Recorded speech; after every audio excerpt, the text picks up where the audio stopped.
Pemirsa, polemik rangkap dua jabatan PLT Kepala Inspektorat Kabupaten Minahasa Utara Stephen Tuwaidan menjadi pembahasan publik.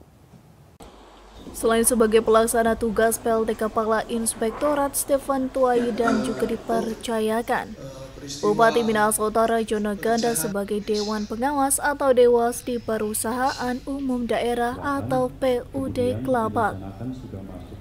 Publik menilai Kepala Inspektorat yang juga merangkap sebagai Dewan Pengawas diduga rawan berpotensi korupsi.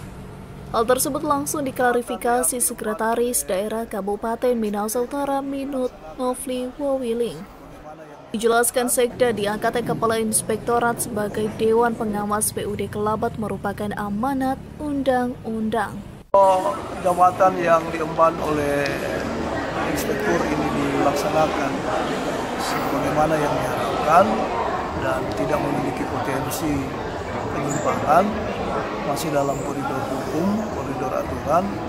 Saya pikir ini tidak menjadi masalah dan tidak perlu dipertentangkan. Oleh karena dalam amanat undang-undang juga dimungkinkan untuk melaksanakan itu. Sekda mewakili Bupati Minahasa Utara Jonaganda mengakui Minut terus meningkatkan akuntabilitas, transparansi, dan efektivitas pelaksanaan tugas pada perusahaan daerah.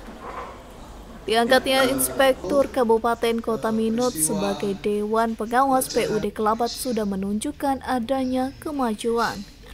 Dari Minahasa Utara, Tim Liputan Kawanwa TV melaporkan.